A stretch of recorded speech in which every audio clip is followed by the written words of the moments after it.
Spider-Man, Captain America, Doctor Strange ou Hulk, Psylocke, Blade, Captain Britain ou encore Fitz et Simmons. Les 4 premiers viennent d'Amérique et les 5 d'après viennent du Royaume-Uni.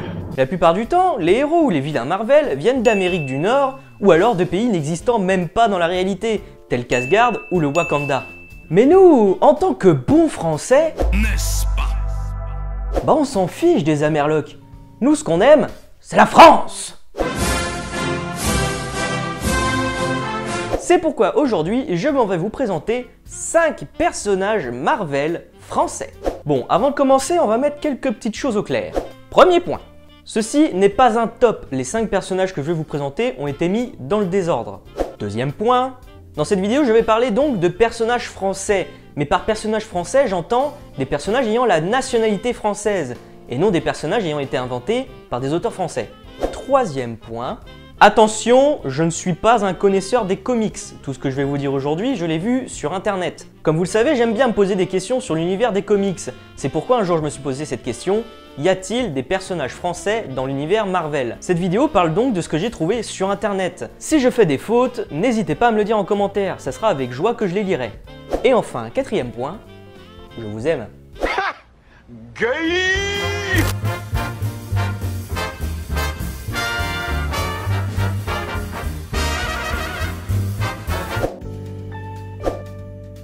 Ancienne reine d'un peuple d'hommes-chats vivant dans le Sahara, Anaïs s'exila en France où elle devint un personnage important des héros de Paris. En gros, c'est les Avengers français.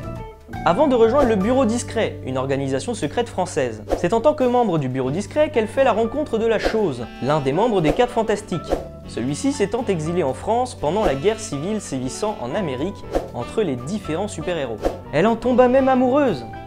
Sauf que malheureusement, le cœur de pierre de la Chose était déjà pris aux USA. Anaïs connut une fin tragique, puisque c'est lors d'une attaque d'X-Force à Paris que Cable la tua. Au niveau des pouvoirs, on se situe sur quelque chose de plutôt pas mal, puisqu'elle peut contrôler n'importe quel félin.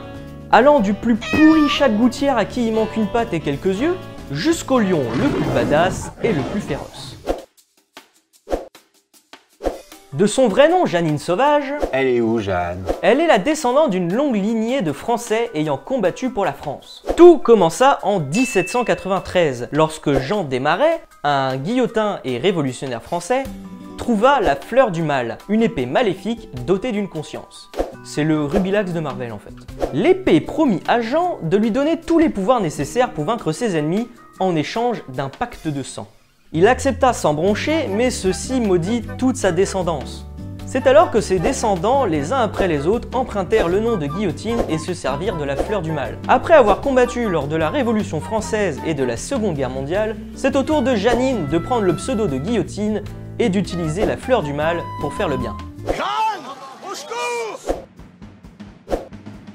Donc pour celui-là, tu prends Midas, tu remplaces l'or par de la pierre, et tu le fais migrer de la Grèce jusqu'à Paris. Et c'est alors que tu obtiens Paul Duval. Et vous, Paul? Suite à un accident lors d'une expérience, ce jeune chimiste obtint le pouvoir de transformer tout ce qu'il touche en pierre, allant du simple petit objet à son corps lui-même. Cependant, notre vilain français est une bouse.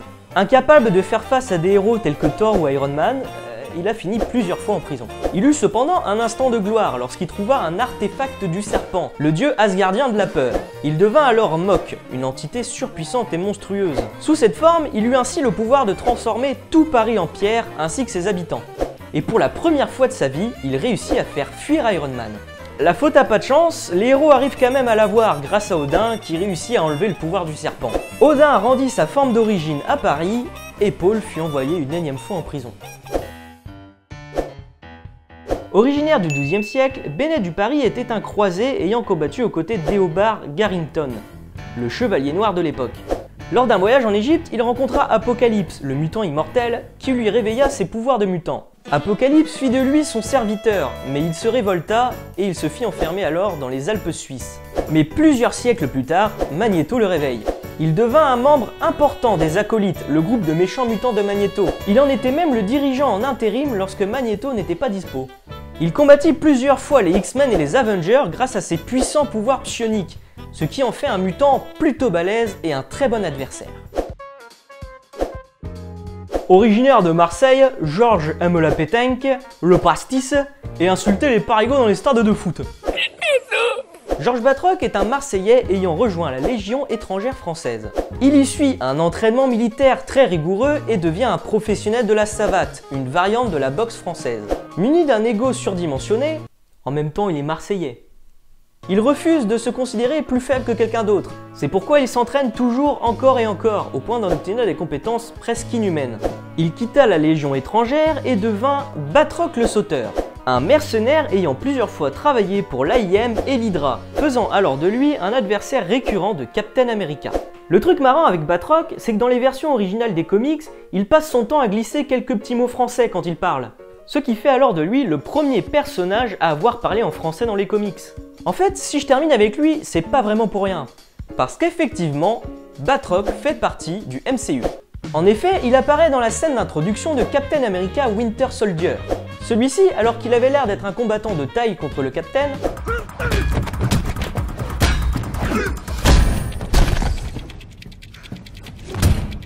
se fait finalement défoncer d'un seul coup de poing.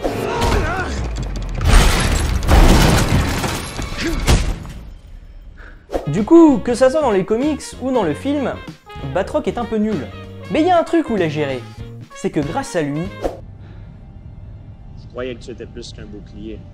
Steve a parlé en français.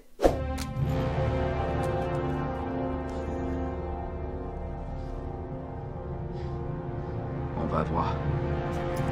En français, putain. On va voir. En putain de français. On va voir. Ah, la France. Elle est belle, la France, hein. Et en plus, elle a l'air d'être plutôt bien représentée dans les comics. Bon, sur les 5 que j'ai présentés, il y en avait au moins 2 qui étaient un peu pourris. Mais c'est pas pour autant que ça veut dire qu'ils le sont tous. Prenez Exodus, c'est un putain de badass, le mec. Et j'en ai trouvé d'autres dont j'ai pas parlé dans cette vidéo. Par exemple, Magali Zados, une sorcière presque aussi puissante que Doctor Strange. Donc si un jour vous vous dites que la France c'est bien de la merde, dites-vous que les Américains nous apprécient assez pour nous coller des personnages plutôt badass. Sur ce, je vous laisse, je vais vérifier qu'ils aient pas un petit breton dans le lot. Formez vos bataillons, c'était Riltar.